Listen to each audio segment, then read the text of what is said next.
कैसी खुलेआम बेईमानी चल रही है कि अगर केजरीवाल जी भाजपा के साथ गठबंधन कर लेते तो वो जेल में नहीं होते। मैं 8 साल से घूम रहा हूँ और कॉलर पकड़ करके तुमको तुम्हारी औकात बता रहा हूँ। मेरा एक सीधा सवाल है कि अगर हमने कोई गलती की, तुम्हारे पास कोई सबूत है, मैं नकली वीडियो की बात नहीं कर रहा हूँ, अगर सचमुच तुम्हारे पास कोई सबूत है तो तुम 18 महीने से मनीष सिसोदिया जी को जेल में बंद करके रखे हो और मैं 8 साल से घूम रहा हूं और कॉलर पकड़ करके तुमको तुम्हारी औकात बता रहा हूं।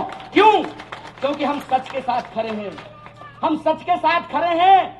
हम जो पूछते हैं इस देश हित में पूछते हैं, हम जो लड़ते हैं लोगों के हक के लिए लड़ते हैं।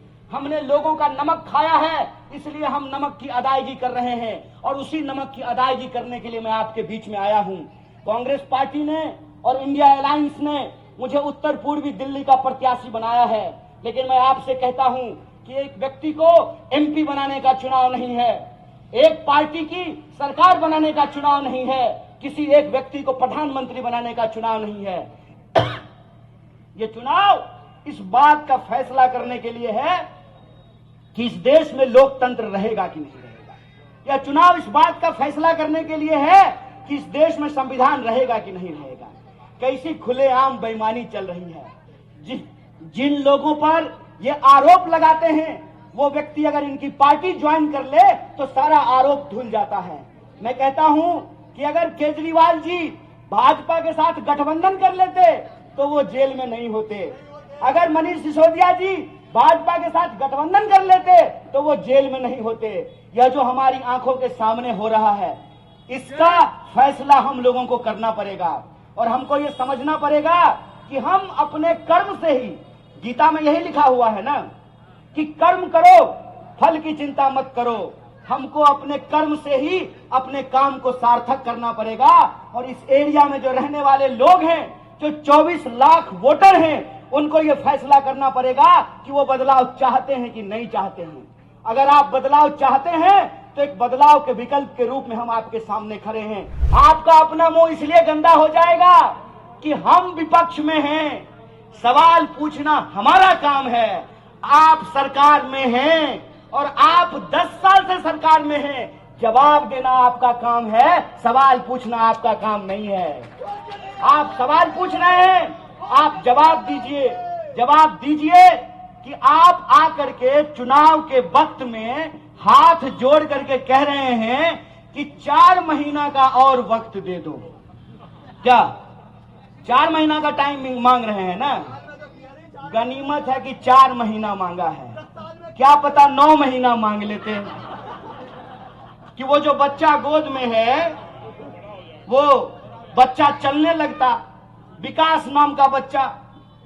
4 महीना मांग रहे हैं तो आप तय कीजिए कि जो आदमी 10 साल में डबल पुश्ता नहीं बनाया, जो आदमी 10 साल में अपने नाम का एक पत्थर नहीं लगाया, जो आदमी 10 साल में एक स्कूल नहीं बनाया, जो आदमी 10 साल में एक अस्पताल नहीं बनाया, आपको लगता है कि 4 महीना उसको मौका दे दीजिएगा तो कुछ करेगा? बोलिए, लगता है?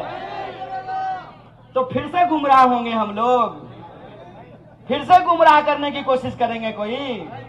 इसीलिए हम आपसे कहने के लिए आए हैं कि हम आपसे वोट मांगने नहीं आए हैं। हम सिर्फ आपसे ये कहने के लिए आए हैं कि मैं एमपी कैंडिडेट नहीं हूं, आपको एमपी कैंडिडेट बनना पड़ेगा। ये आपके अस्तित्व की लड़ाई है, ये आपके आत्मसम्मान की लड़ाई है। और मैं कहता हूं कि अपने आत्मसम्मान के लिए हमको खुद ही खड़ा होना पड़ता है। माता जी, हम रोते नहीं हैं तो आपको पता चलता है कि भूख लगा है। बच्चा रोएगा तब न पता चलेगा कि भूख लगा है। इसीलिए हमको अपने हक में आवाज उठानी पड़ेगी। बोलिए, आप आवाज उठाने को तैयार हैं? उत्तर पूर्वी दिल्ली के लोग न्याय चाहते हैं। अगर न्याय चाहते हैं तो आप एमपी कैंडिडेट बनिए, घर घर जाइए, गली गली जाइए, लोगों से बात कीजिए और लोगों को कहिए कि 10 साल हमने किसी को मौका दिया, एक मौका किसी और को देखते हैं, काम करेगा तो ठीक, नहीं काम करेगा तो कान पकड़ करके इसको भी गद्दी से नीचे उतार देंगे।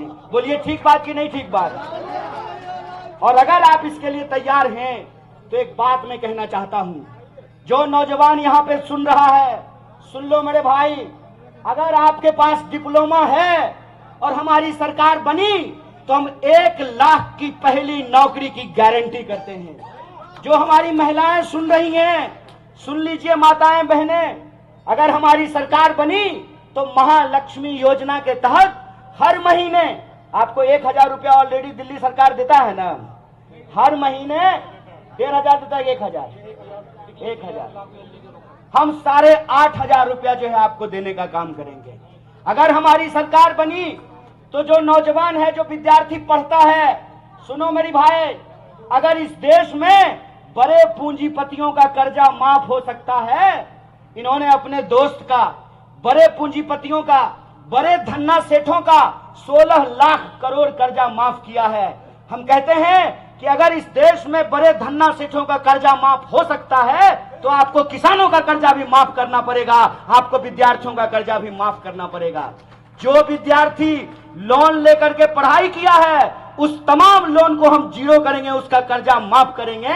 और कर्जा हम इसलिए माफ करेंगे कि कर्ज लेकर के बच्चा पढ़ता है, इंजीनियर बनता है, MBA करता है, लेकिन जब नौकरी ढूंढने के लिए जाता है तो उसको नौकरी नहीं मिलती है।